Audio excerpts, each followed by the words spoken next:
So maybe we can slowly start. Good afternoon, good morning, good evening, everyone. It's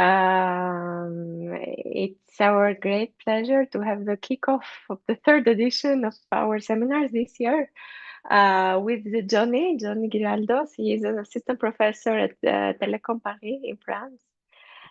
He has held several positions in different countries all over the world, including France, Italy, US, University Delaware, Columbia, etc. His research is mainly on fundamentals and applications of graph machine learning, of deep learning in general, but also graph signal processing, computer vision, etc. So it's a great pleasure to have him here today. Thanks a lot, Johnny, for accepting our invitation and looking forward to your talk. Yeah, thank you very much, Dorina, for the invitation. I apologize in advance for my voice. I was at the CCV last week, so I got a cold. So sorry about that. And yeah, I am Johnny Giraldo. I'm going to present a journey through graphs for spatiotemporal analysis. And I just want to start with a brief motivation. I think most of you are familiar with this, but for those who are not familiar with graphs, I want to give this motivation. And this talk is about graphs, and we use graph because we have a lot of data where we have a structure, right? And we want to take this structure into account. So we have some examples like logical networks, right? So we have social networks where if you have a connection between two frames, you have a connection, an edge in the graph, right? So you can think of your own social networks like Twitter, okay, now X, or Instagram, Facebook, etc. You also have the web, right? When you are navigating in a web page and then you click in a link, you are going to another web page, so you have also a connection here.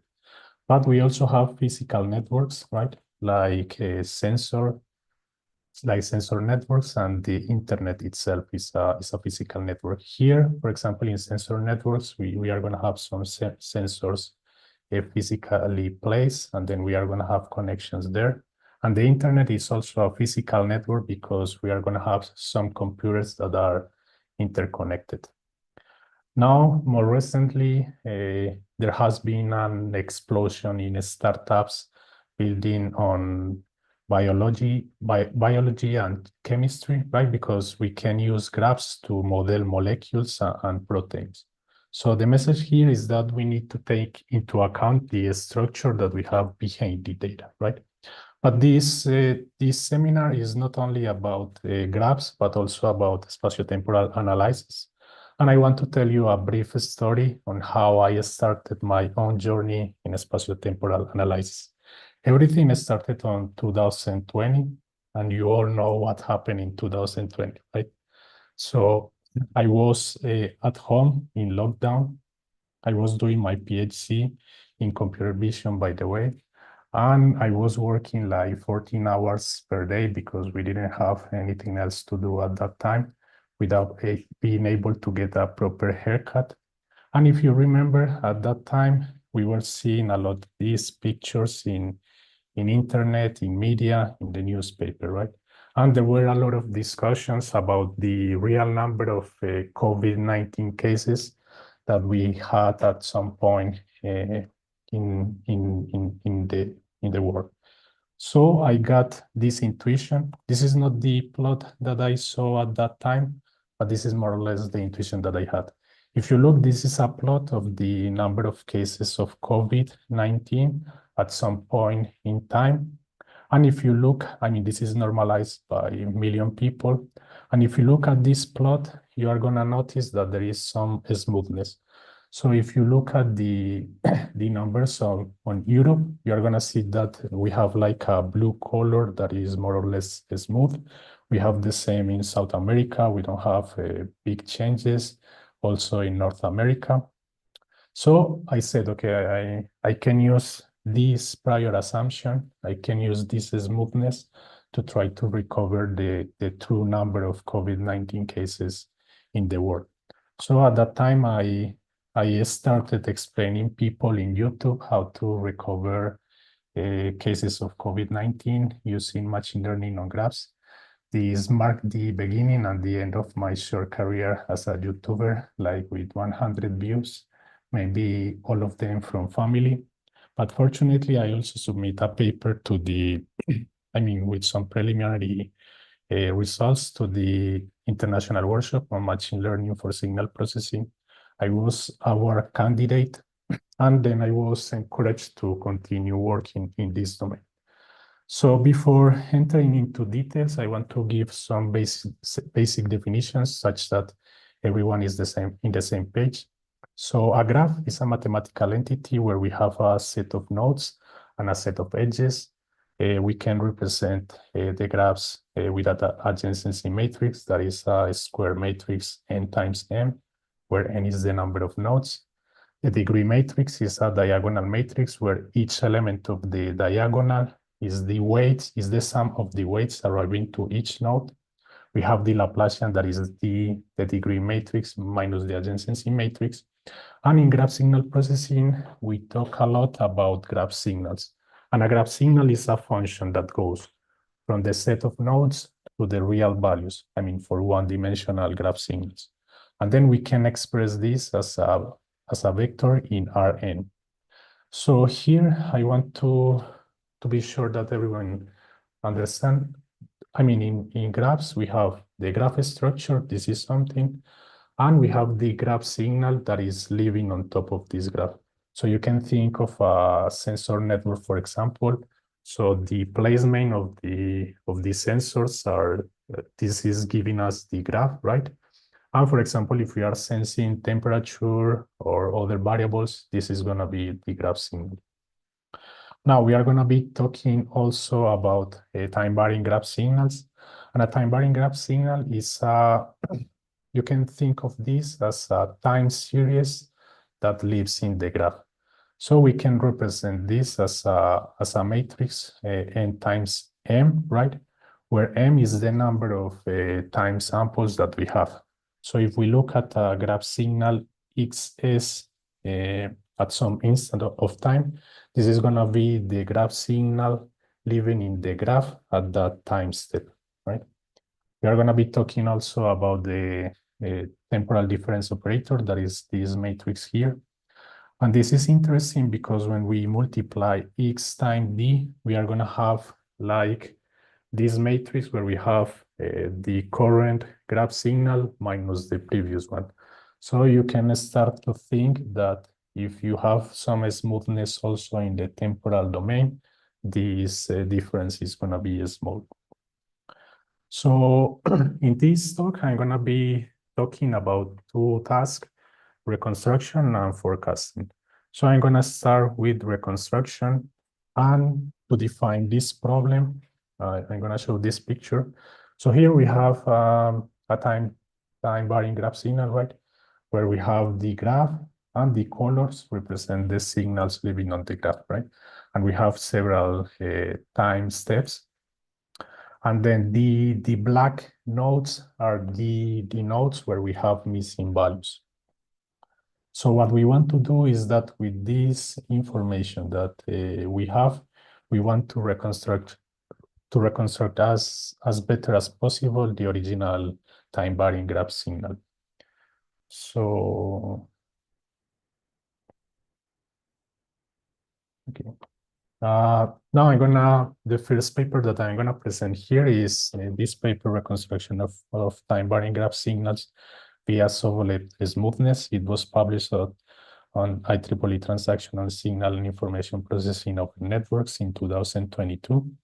This was in collaboration with La Rochelle Université, where I did my PhD, ITU from Pakistan, and also with Dorina from EPFL. So as I told you at the beginning, we are using a measure of smoothness to recover the time-varying graph signal. And we can have a measure of smoothness using the Dirichlet energy of the time-varying graph signal. And we define this as the trace of X transpose Laplacian X. And if you think of this is basically the sum of every graph signal in the graph. And yeah, we sum all of these Dirichlet energies.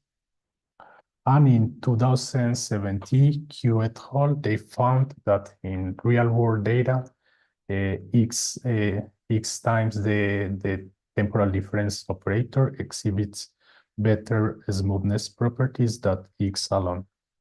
So with that in mind, we can define an optimization problem to try to recover time-varying graph signals. So here we have J, that is a sampling matrix where we have zeros and one, zero where we don't know the value.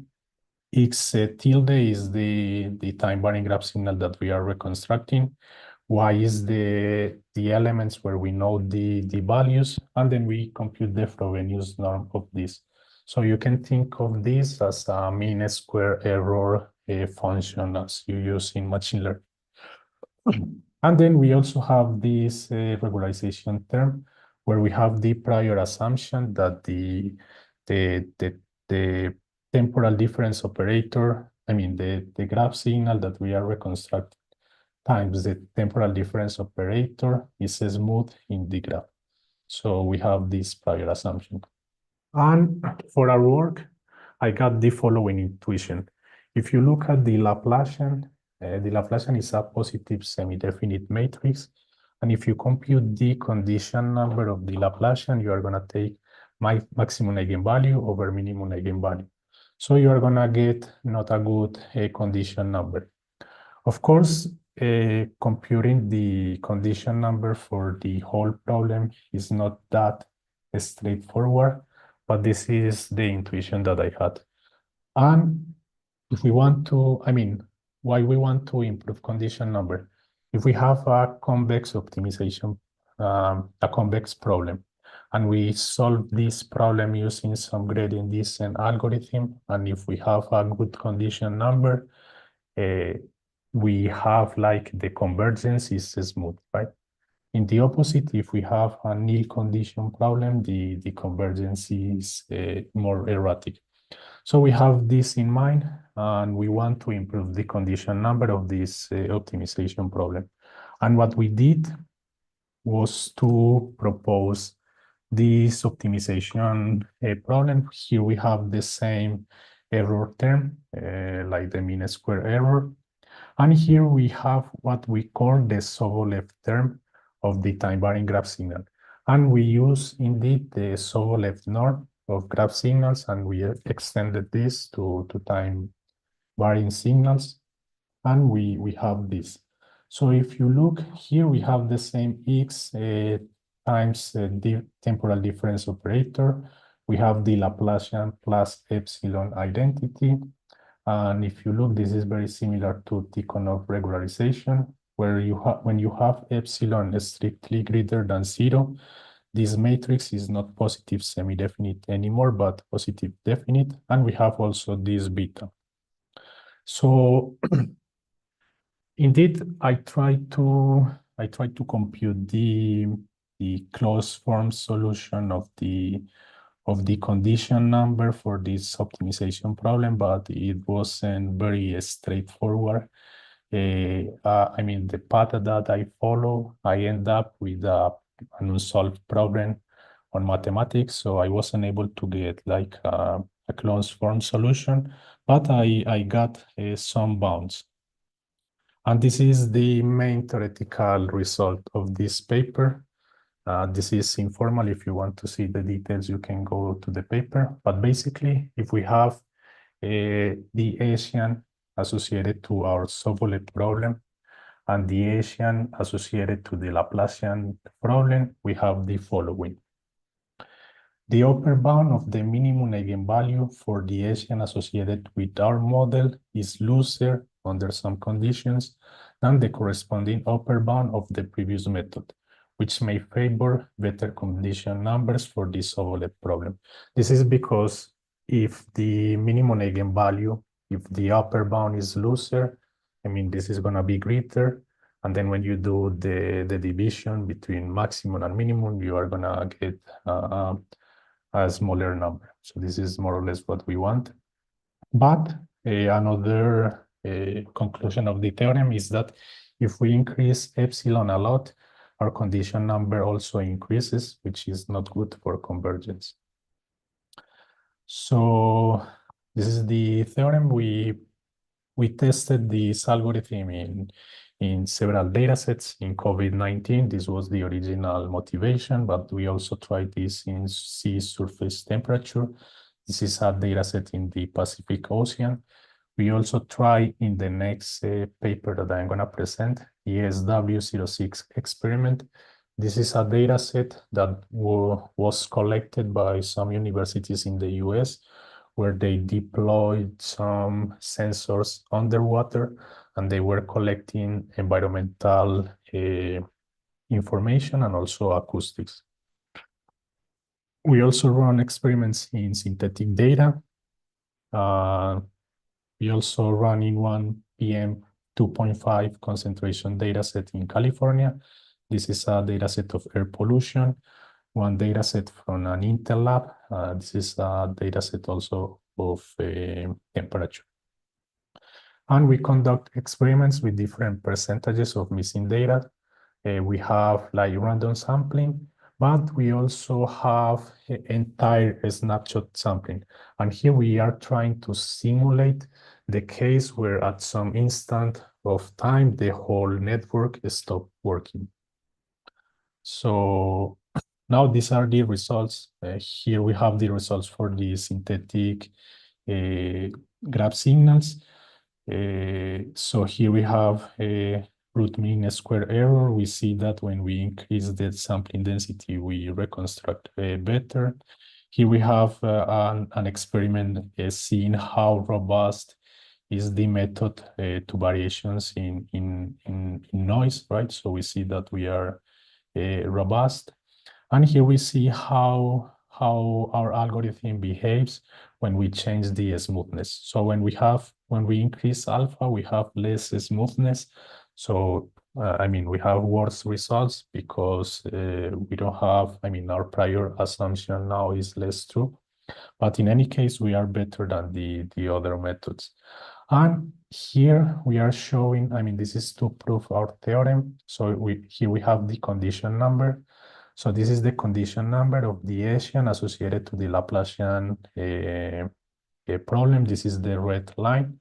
And here we have the condition numbers for all the other, I mean, for our algorithm, I mean, for our optimization problem for different values of epsilon and also different values of beta.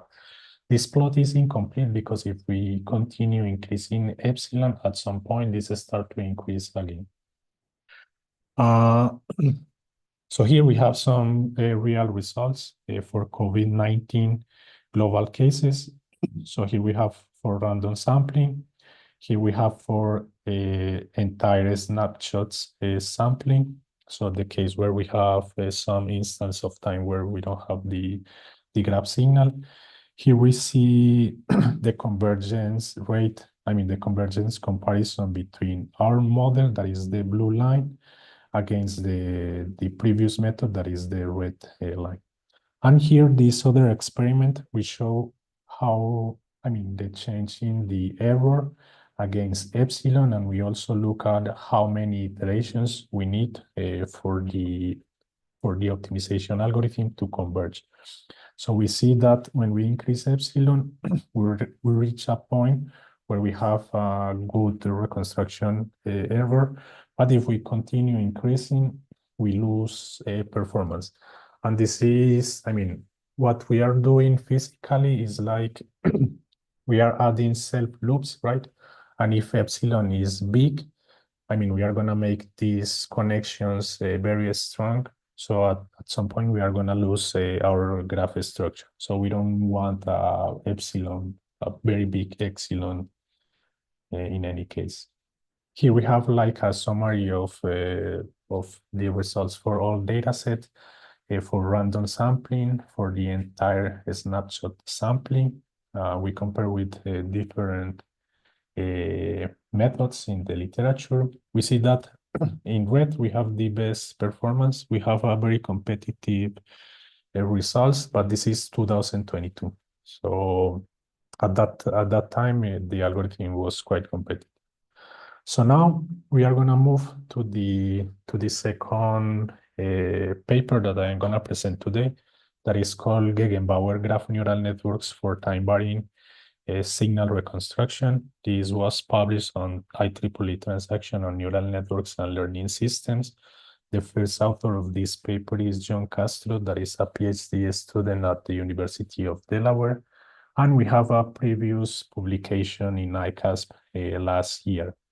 And in this paper, let's say that we leave a bit the beauty of the signal processing with the objective of having better performance.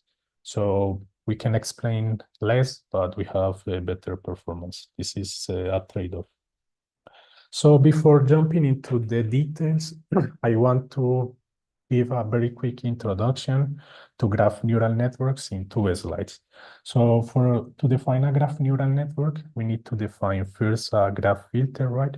This is typically what we did also for convolutional neural networks. In images, we define the convolution, and then we can build our convolutional neural networks. So to define a graph filter, we need first to define a shift operator, right? So a shift operator, it gives us the structure of the graph. And also when we multiply a graph signal on the shift operator, what we do is we shift the signal in the graph. So I'm gonna show this with an example. Here we have a graph. Here we have this red point, right? Where this is the graph signal.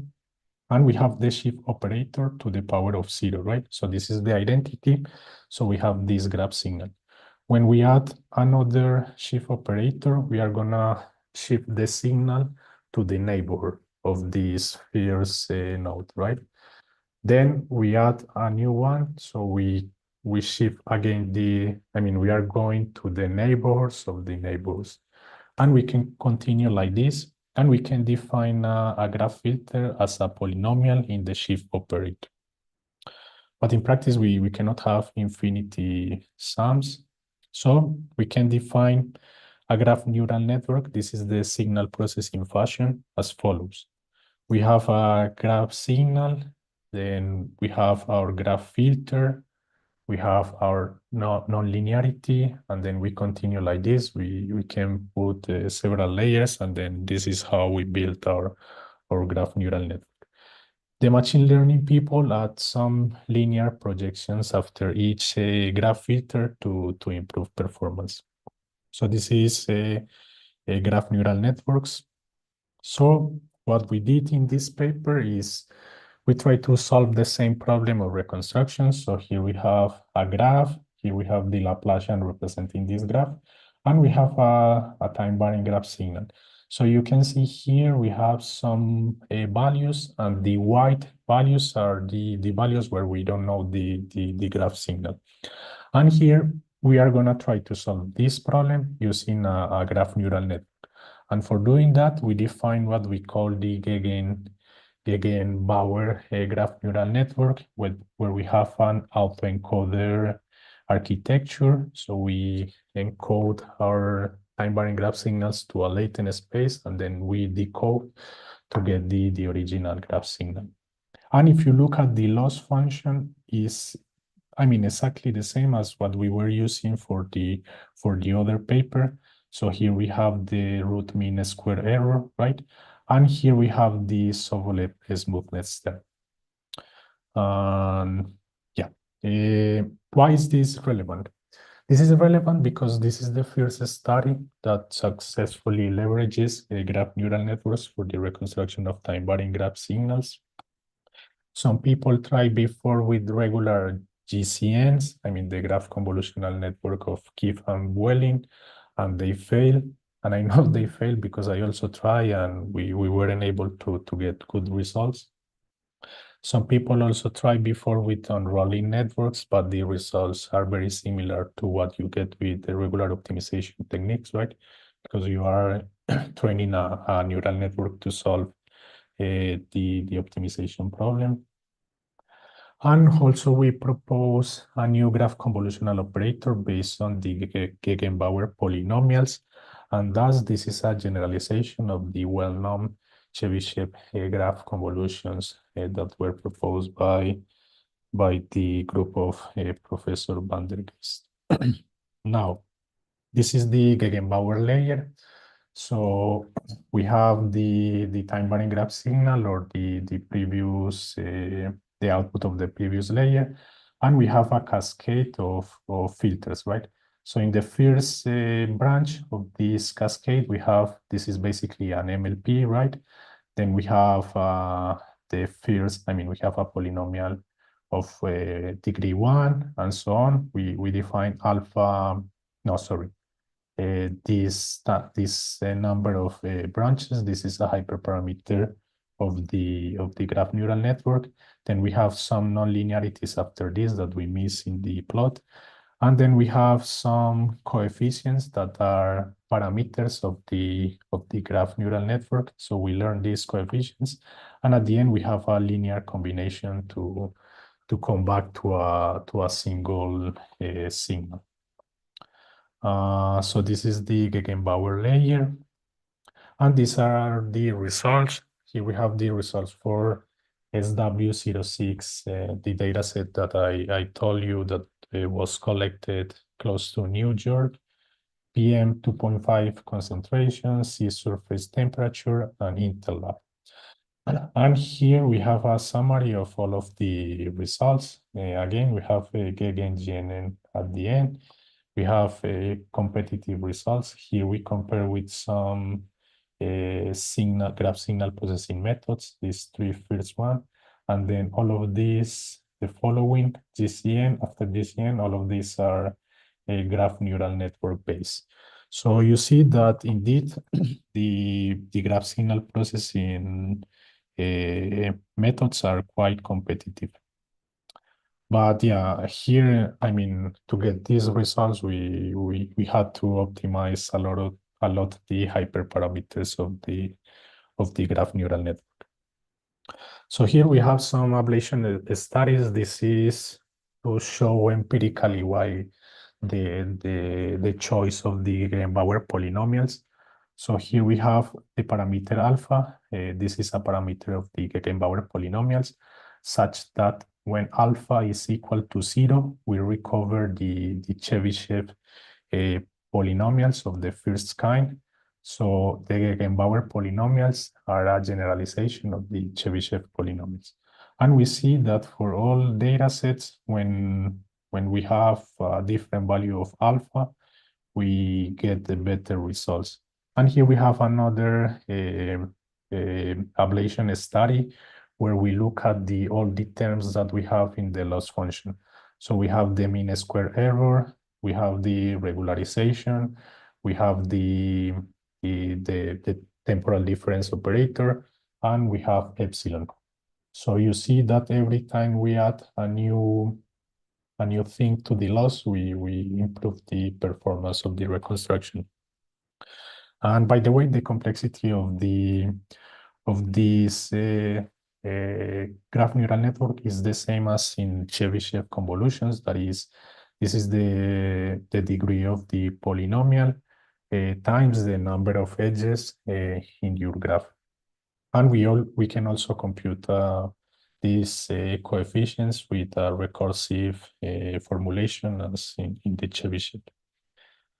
So now we are gonna move to the last part of this talk. I'm gonna spend the last 15 minutes here. So I'm gonna be talking about forecasting. And to be sure that everyone is in the same page, forecasting is a different problem where we have all the graph signals before, right? And we want to forecast new values of the graph signal. So we can try to forecast one or more graph signals.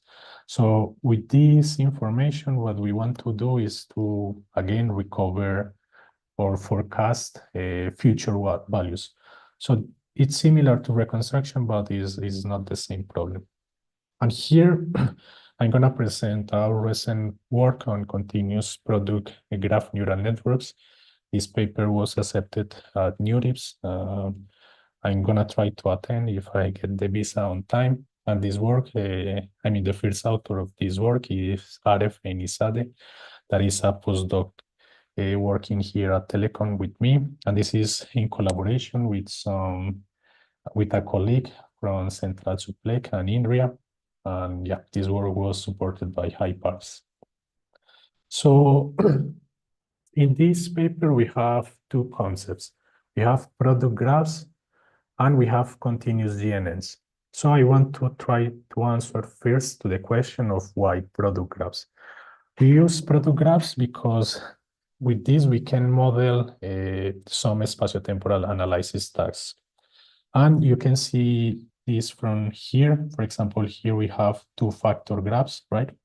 And when we compute the product graph between these two, let's say this spatial graph and this line graph, we get this, right?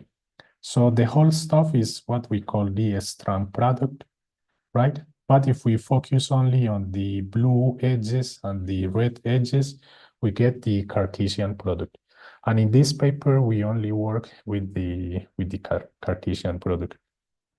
So indeed, with this Cartesian product, we can model a spatiotemporal task, right? Like you have here a big graph and you can have your time series living in the product graph. And yeah, working in product spaces presents some computational advantages because, for example, we need to compute the eigenvalue decomposition. And you agree with me that it's better to compute the eigenvalue decomposition of G1 and G2 rather than the eigenvalue decomposition of the whole stuff. Now, I'm gonna present for the continuous part. I'm gonna present first the most widely used GNN used in the literature, and this is the widely known message passing neural network. And to define this graph neural network, we start with some set of features. And the output of a generic message passing neural network is defined as this. So here we are updating each node in the graph, right? Here we have a function of message passing. This is a function of message passing. Here we have the shift operator, and we are looking to update each node in the graph. We look at this set, that is the set of neighborhoods of node I. And then we take the embedding of the node I am updating, and I pass this to a updating function. So, and then yeah, we did this several times, and we have our message passing neural network. In this formulation, the input is gonna be the original input features. I have here some definitions of the family of message functions and the update function, but I'm gonna try to explain this with a graphic that is easier. So imagine that we have this graph, right? And then we want to update the node embedding corresponding to the node 4. That is this node that we have here. So for doing that, we first apply the message passing functions, right? So we look at the neighborhood of 4. The neighborhood of 4 is the node 3, 5, 2, and 6, right? So this is the neighborhood of 4. So we applied some message passing function between node 4 and all of its neighbors. But we also have the shift operator, right? And the shift operator, what is that doing is that we take, we weight these message passing functions by these weights that we have here. Now the last part is the updating function, right? And here what we do is that we take the output of this part, we take the embedding of the own node, and then we applied some updating function. So we can pose a lot of most widely known graph neural networks as a message passing neural network. So you can pose this, I mean, the graph convolutional network, the graph attention, and so on. Now, what's the issue with message passing neural networks? Imagine that we have this graph, right? And we want to communicate information between this blue node that we have here and this blue node that we have here, right? So this is what we call long-range dependencies.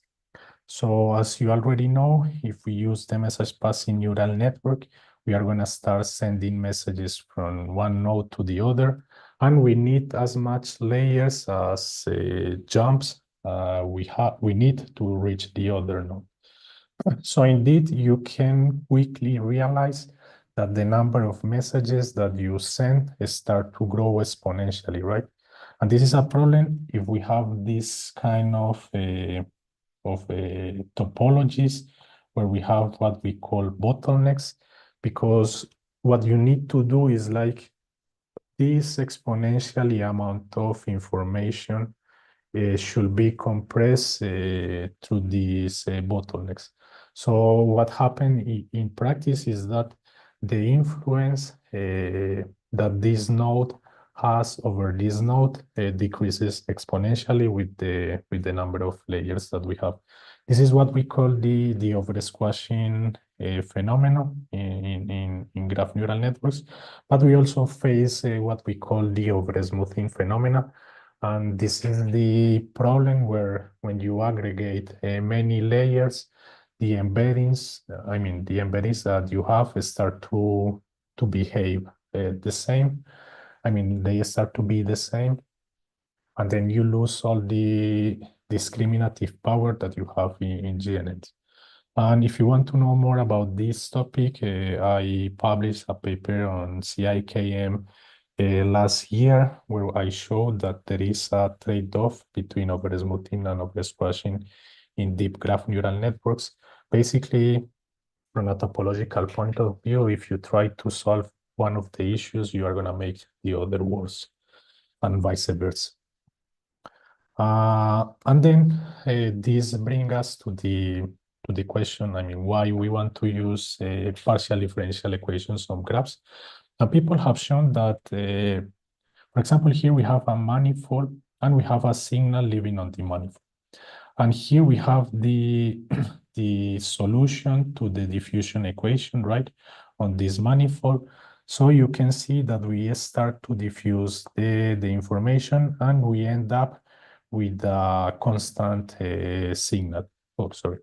So this is indeed the oversmoothing state, right? We have everything is the same. But for example, this one here is the hyperbolic equation. The solution to the hyperbolic equation. And people have found that this kind of graph neural networks might be useful for problems where we have a high heterophily. And yeah, people have shown also that many graph neural networks are a discretization of the solution to the diffusion equation. So with that, why we want to use PDEs in product graphs? We want to use PDEs in product graphs because we can learn the continuous dynamics on large product graphs. This is applicable to real-world applications, even beyond spatiotemporal forecasting. We apply this for spatiotemporal forecasting because, we had we had the data for this, so it was easy. But if you have any other problem where you can represent your data as a Cartesian product, you should be, in principle, able to apply this method as well. We have a reduced computational complexity because we work on product graphs, and we enhance flexibility on terms of graph perceptive fields. We alleviate somehow oversmoothing, and this is important because, when you have if you need to capture long time relationships, it might be good to have a a good receptive field. The problem is that still we need to rely on full or partial eigenvalue decompositions in the factor graphs. So if your factor graphs are big enough, it might be complicated. So now, I mean, what we did was to define the tensorial partial differential equations on graphs. So we have a tensor defined like this. So we have here the factor graphs. So we have P factor graphs. Then we have the Laplacians for different, I mean, we have P factor graphs. We define the Laplacian. And then we can define the tensorial PDE on graphs as follows. We have this derivative of the tensor, and we have the sum of this UT, and this operation is the mode P tensorial multiplication of this tensor and the factor graph. Now, we found that the solution to this tensorial PDE is given by this. We have the initial conditions, mode 1 multiplication by this kernel, and so on. But this is not what we implement in practice. And with this, we define what we call the continuous product graph neural networks. This is Citrus. And we model this as the solution to the continuous, to the tensorial PDEs on graphs. And we have this. So we have what I showed you before. This is the output of the previous layer. We have the mode P tensorial multiplications. And at the end, we have a matrix that is a linear projection. This is what everyone does, like to have some flexibility. And then what we implement is this function here. So we have this L square is the Cartesian product of all the factor graphs.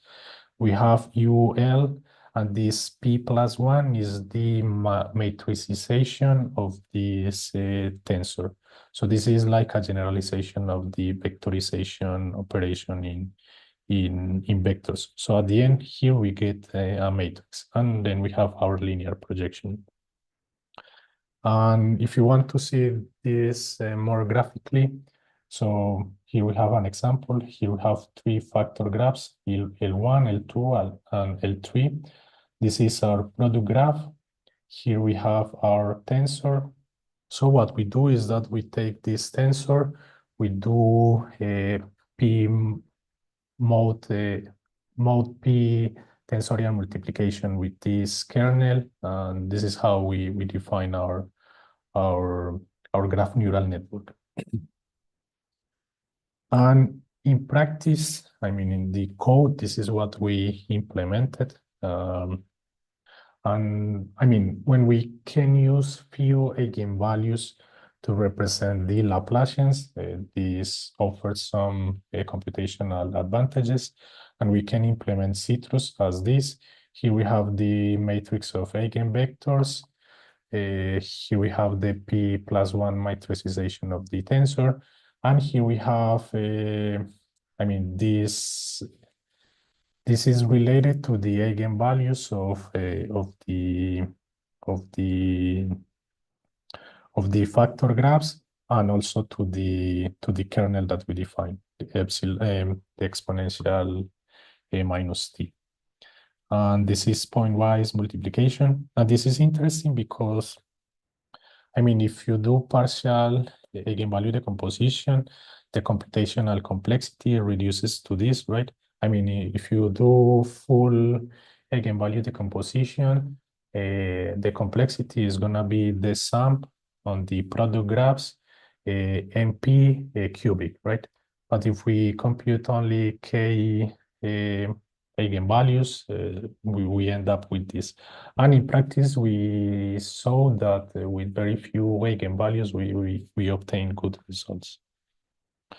So the last thing that I want to mention here is about oversmoothing. So previous studies have found that the rate of convergence to the oversmoothing state in a simple graph is given by the spectral gap of the graph.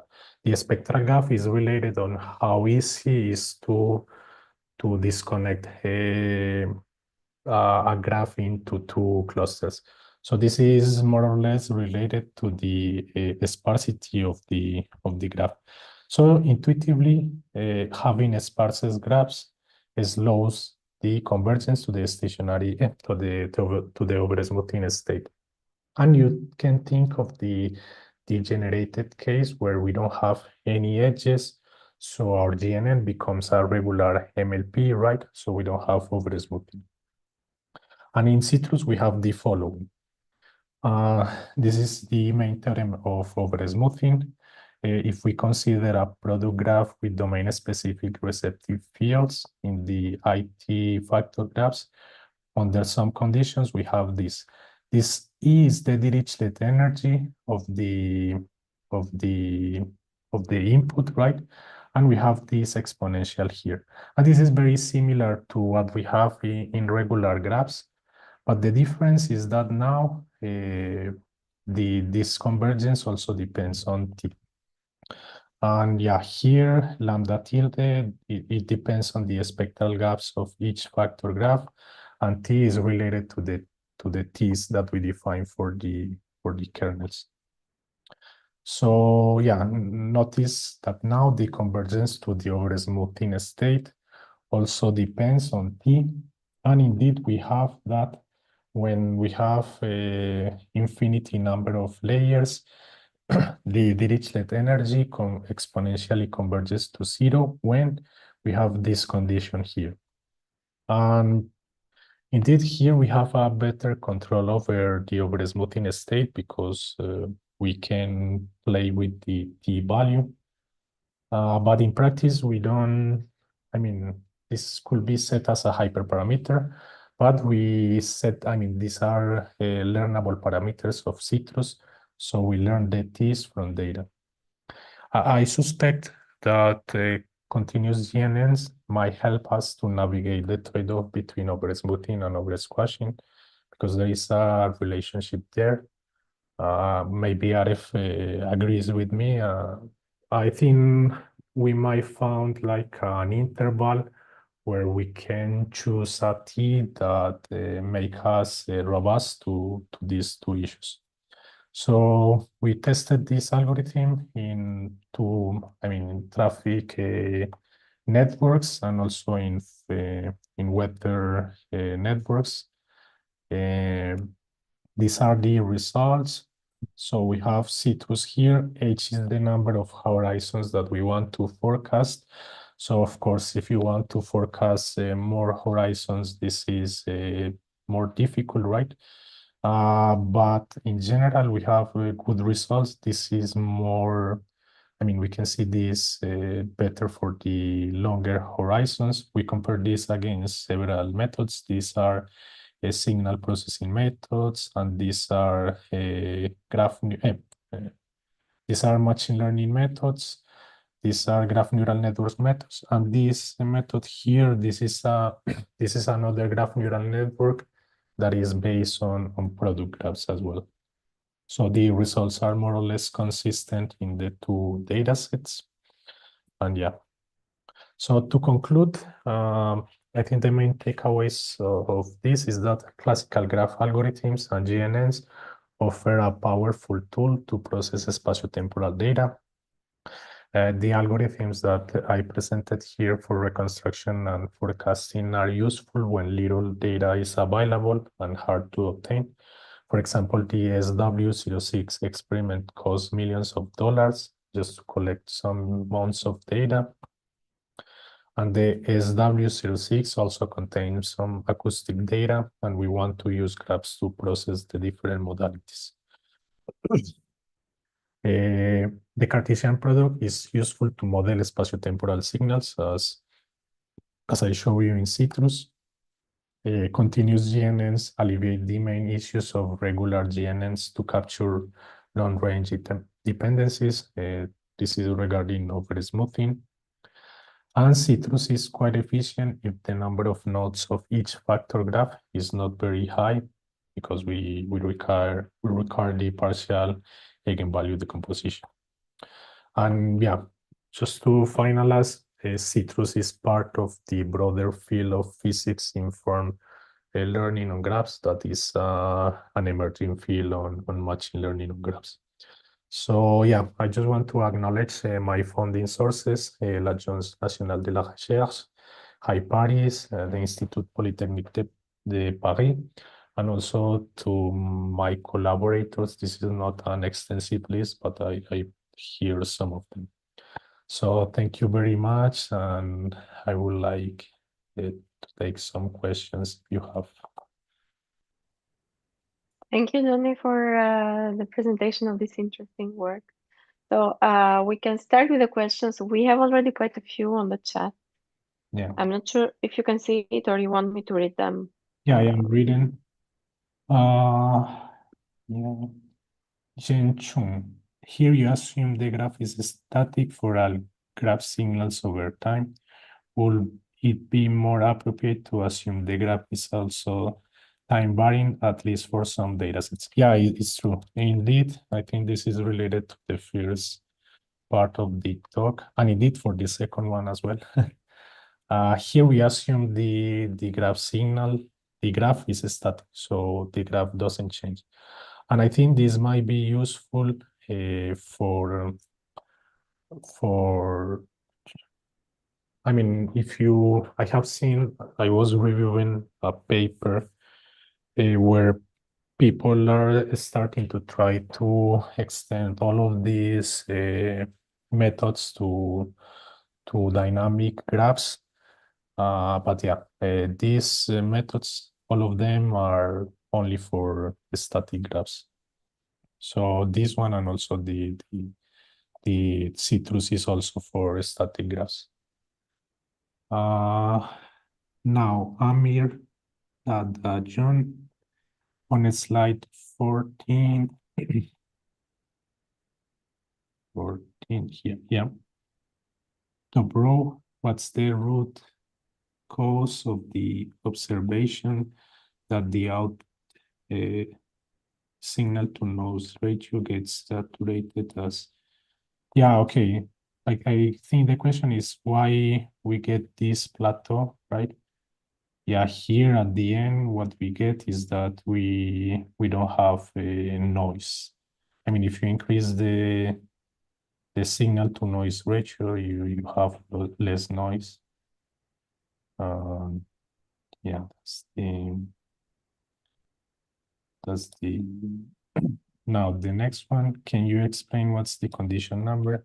Yeah, the condition number give us like numerical value on how easy is to solve a problem of multiple equations, right? So if you have a condition number that is infinity, it means that this is very hard to solve. So for example, if you here in the Laplacian, if you try to take the inverse of the Laplacian, you cannot, right? Because the condition number is infinity. I mean, if you want to take the inverse of the Laplacian, you cannot. So, for example, people have done several things. For example, Tikhonov regularization, or also the pseudo inverse. Next question. Hyosung Kim. How would the graph signal processing approach differ from the spatiotemporal approach when applied to sensor network data in the spatial domain, such as sea surface temperature? Alternatively, why should we consider using the GSP approach instead of the conventional spatial analysis techniques? I'm not sure if I got the question correctly, but I think the question is more or less why we want to use graph signal processing instead of what we have in the literature for spatiotemporal analysis. And I think this is useful when you have the graph, right? I mean, if you have a problem and you know that there is an underlying graph in that problem, I will say that having this, let's say, prior assumption is good for problems in spatiotemporal analysis. This comes back a bit to the first slide where I tried to motivate the problem. So yeah, if you have data structures where you can, where you have a graph, I think it might be useful to use these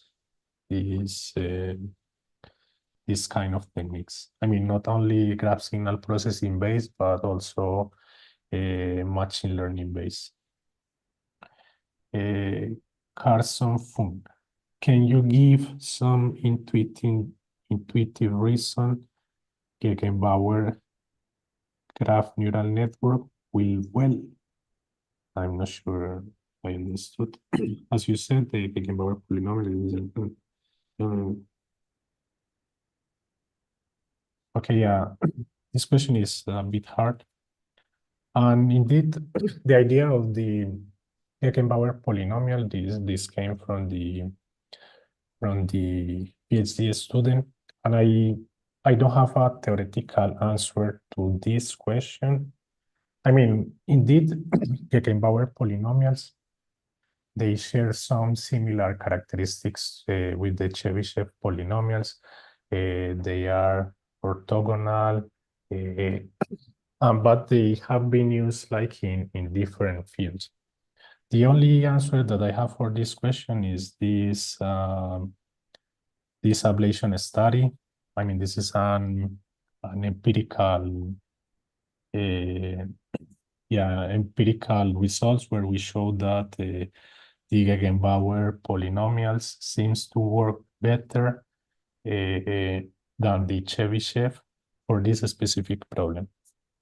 But I don't have a theoretical answer to this question, to be honest. In slide 27, is the graph related to time? This is Samuel Ray.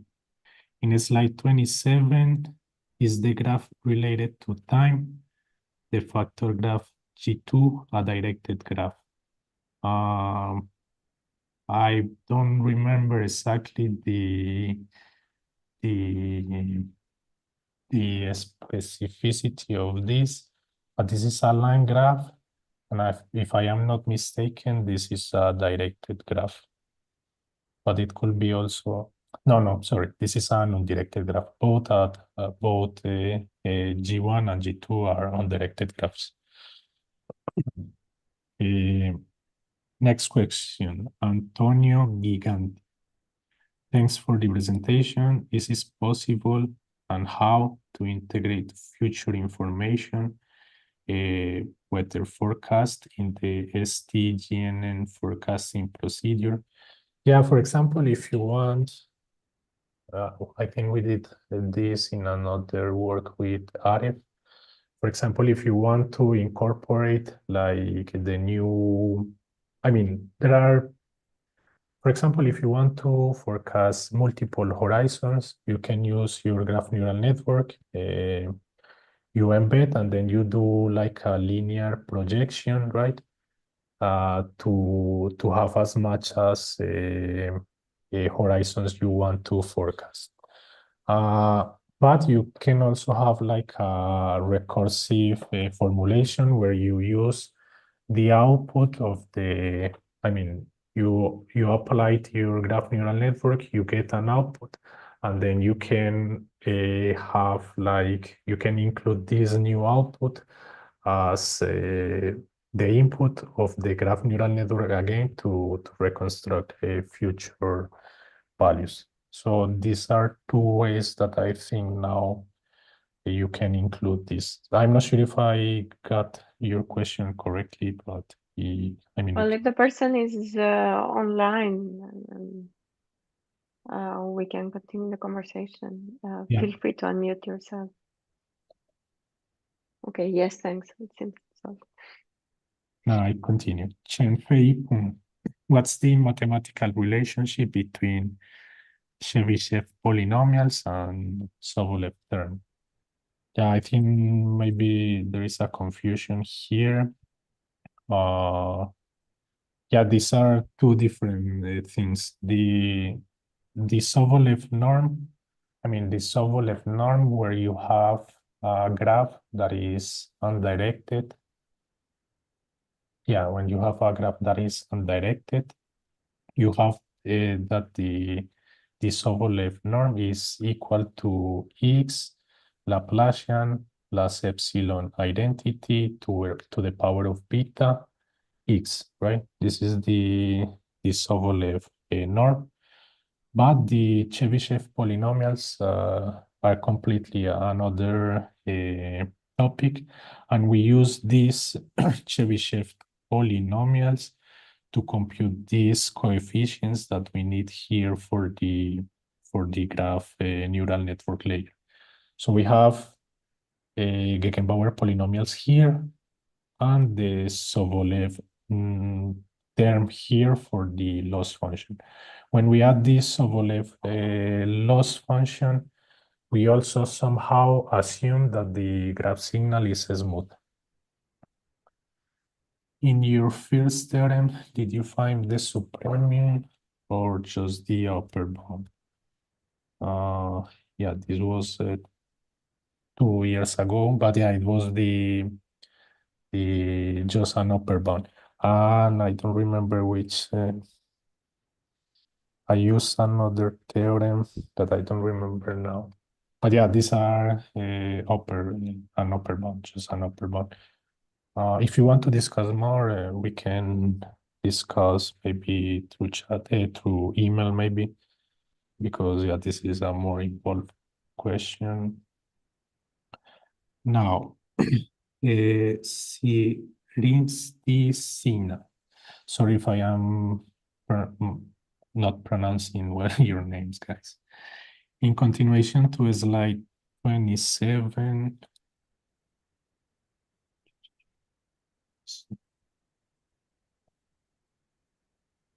how will it differ for a directed and an undirected graph? Yeah, the issue here is that we are working with Laplacians. If we don't work with Laplacians, people in graph machine learning use the adjacency matrices to work with directed graphs. But then if we go to directed graphs, I don't know how, I think things are gonna change. If I have the equation, yeah, I don't have the equation of the Cartesian product. I'm not sure what's the Cartesian product of graphs when you have adjacency matrices.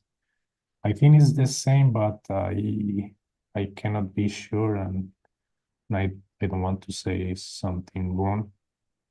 But yeah, if you want to work with directed graphs, I will say we need to go to adjacency matrices, but then things are gonna change and theory is gonna change. And yeah, I think this might be a new completely paper. Yeah, I think that's all for the chat. Thank you, Johnny. Are there any other questions from the remaining people online? We can also, if there is a question, feel free to unmute yourself. Okay, it seems that there's another question. Thank you.